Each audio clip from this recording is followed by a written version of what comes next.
Kozhikode പേരാമ്പ്രയിൽ CPIM പ്രവർത്തകനെ വെട്ടിപ്പരുക്കേൽപ്പിച്ച സംഭവത്തിൽ 2 പേർ അറസ്റ്റിലായിരിക്കുന്നു. നിതിൻ ആനന്ദ്, പ്രജീഷ് കുമാർ എന്നിവരാണ് അറസ്റ്റിലായത്.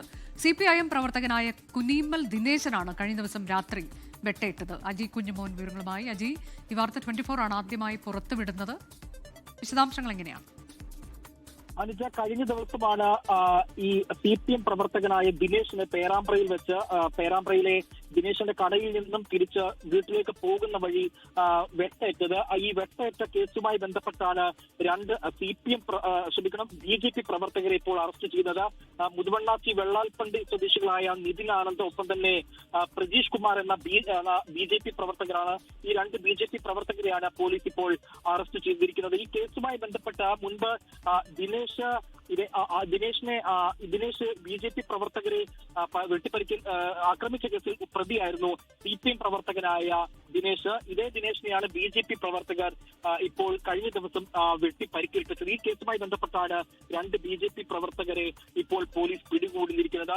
ഈ കഴിഞ്ഞ ദിവസം ഈ ആക്രമണത്തിൽ ഗുരുതരമായി പരിക്കേറ്റ ദിനേശിനെ കോഴിക്കോട് മെഡിക്കൽ കോളേജ് ആശുപത്രിയിൽ പ്രവേശിപ്പിച്ചിരിക്കുകയാണ്. കടയങ്ങാടി മുതുവാൻചായിൽ വെച്ചാണ് ഇവരെ ഈ 2 പേരെയും പിടികൂടിയത്. അന്ന് ബൈക്കിലെത്തിയ 3 അംഗ സംഘമാണ് CPM പ്രവർത്തകനായ ഈ ദിനേശിനെ അന്ന് വെട്ടിപ്പരിക്കേൽപ്പിച്ചത്. 3 പേരാണ് ഈ സംഭവത്തിലുള്ളത്. അതിനകത്ത് ഒരാളെ കൂടി പിടികൂടാനുണ്ട് എന്നാണ് പോലീസ് ഇപ്പോൾ പറഞ്ഞിരിക്കുന്നത്. ഏതായാലും ഈ സംഭവവുമായി ബന്ധപ്പെട്ട് പ്രതികളെ ഉടൻ തന്നെ കോടതിയിൽ ഹാജരാക്കി റിമാൻഡ് ചെയ്യും. അനുജ, അജയ്, ഇതിൽ ഈ പ്രദേശത്ത് BJP CPIM പ്രവർത്തകർ തമ്മിൽ നിലനിൽക്കുന്ന പ്രശ്നങ്ങളൊക്കെയാണ് ഇങ്ങനെ ഒരു സംഭവത്തിലേക്ക് വഴിവെച്ചത് എന്നതാണോ പോലീസ് പറയുന്നത്?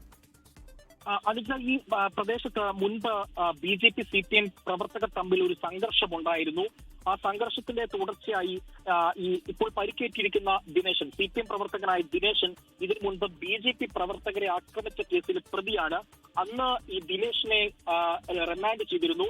റിമാൻഡിൽ പുറത്തിറങ്ങിയതിനു ശേഷമാണ് തിരിച്ച് BJP പ്രവർത്തകർ ദിനേശിനെ ആക്രമിക്കുന്നത്. CPM പ്രവർത്തകനായ ദിനേശിനെ പിന്നീട് ആക്രമിക്കുന്നത്. വലിയ തരത്തിലുള്ള സംഘർഷം ഈ മേഖലകളിൽ മുൻപും ഈ BJP CPM പ്രവർത്തകർ തമ്മിലുള്ള സംഘർഷം ഇതിനു മുമ്പും ഉണ്ടായിരുന്നു. ഇന്നലെ പേരാമ്പ്ര പോലീസ് സ്റ്റേഷനിൽ എത്തി ഇവർ കീഴടങ്ങുകയായിരുന്നു എന്നാണ് ഇപ്പോൾ നമുക്ക് പോലീസിൽ നിന്ന് ലഭിക്കുന്ന ഒരു വിവരം. പോലീസ് ഇവരെ പിടികൂടുകയല്ലായിരുന്നു. ഈ 2 പ്രതികളും പേരാമ്പ്ര പോലീസ് സ്റ്റേഷനിൽ എത്തി കീഴടങ്ങുകയാണ് എന്നാണ് പേരാമ്പ്രയിൽ നിന്ന് ഇപ്പോൾ നമുക്ക് ലഭിക്കുന്ന വിവരം. കഴിഞ്ഞ ദിവസമാണ് CPM പ്രവർത്തകനായ കുന്നിന്മേൽ ദിനേശ് രാത്രി വീട്ടിലേക്ക് പോകുമ്പോൾ വെട്ടേൽക്കുന്നത്. അന്ന് ഗുരുതരമായി പരിക്കേറ്റ ദിനേശിനെ കോഴിക്കോട് മെഡിക്കൽ കോളേജിൽ പ്രവേശിപ്പിച്ചിരിക്കുകയാണ്. ദിനേശ് ഇപ്പോഴും ചികിത്സയിലാണ്. ഈ ദിനേശിനെ ആക്രമിച്ച കേസിലാണ് 3 പേർ ഉള്ളത്. ഇതിൽ 2 പേർ കീഴടങ്ങി എന്നാണ് പോലീസ് പറയുന്നത്. കേസുമായി ബന്ധപ്പെട്ട ഒരാളെ കൂടി പോലീസിന് കിട്ടാനുണ്ട്. കാരണം അന്ന് ഈ സംഭവത്തെ പറ്റി പോലീസ് പ്രധാനമായും പറയുന്നത് ദിനേശൻ വീട്ടിലേക്ക് ബൈക്കിൽ മടങ്ങുന്ന വഴി റോഡിൽ കുറുകെ ഓല മണൽ വെട്ടിയിട്ട് അവിടെ വാഹനം തടഞ്ഞു നിർത്തി ദിനേശിനെ വെട്ടിപ്പരിക്കേൽപ്പിക്കുകയായിരുന്നു. പ്രതികളായ പ്രജീഷ് കുമാറും ഒപ്പം തന്നെ നിതിൻ ആനന്ദും വെട്ടിപ്പരിക്കേൽപ്പിക്കുകയായിരുന്നു എന്നാണ് പോലീസ് പറയുന്നത്. ഇരുമ്പ് ദണ്ടും വാളും ഉപയോഗിച്ചുകൊണ്ടാണ് അന്ന് വെട്ടിപ്പരിക്കേൽപ്പിച്ചത്. ഈ സംഭവവുമായി ബന്ധപ്പെട്ട ഒരാളെ കൂടി ഈ കേസുമായി ബന്ധപ്പെട്ട പോലീസിലേക്ക് പിടികൂടാനുണ്ട്. 3 പേരായിരുന്നു ഈ സംഭവത്തിൽ പെട്ടത്. കോഴിക്കോട് പേരാമ്പ്രയിലാണ് CPIM പ്രവർത്തകൻ ദിനേശിനെ വെട്ടിപ്പരിക്കേൽപ്പിച്ച സംഭവത്തിൽ ഇപ്പോൾ 2 BJP പ്രവർത്തകർ അറസ്റ്റിലായിരിക്കുന്നു. അവർ നേരത്തെ കീഴടങ്ങുകയായിരുന്നു. ഇപ്പോൾ പോലീസ് അറസ്റ്റ് രേഖപ്പെടുത്തിയിട്ടുണ്ട് എന്നതാണ്. നിതിൻ ആനന്ദ്, പ്രജീഷ് കുമാർ എന്നീ BJP പ്രവർത്തകർ അറസ്റ്റിലായി. ഒരാളെ കൂടി പിടികൂടാനുണ്ട് എന്നതാണ്. അയാൾക്കായി അന്വേഷണം ഊർജിതമായി തന്നെ പുരോഗമിക്കുകയാണ്. ഇവിടെ BJP CPIM പ്രശ്നങ്ങളുണ്ടായിരുന്നു, തർക്കങ്ങളുണ്ടായിരുന്നു. ദിനേശൻ ഇതിൽ BJP പ്രവർത്തകരെ ആക്രമിച്ച കേസിൽ പ്രതിയാണ്. അങ്ങനെ പരസ്പരം അങ്ങോട്ടും ഇങ്ങോട്ടുമുള്ള വൈരം തീർക്കുക, അതിന്റെ ഭാഗമായാണ് ഇങ്ങനെയൊരു സംഭവം ഉണ്ടായത് എന്നതാണ് പോലീസ് നൽകുന്ന വിവരം.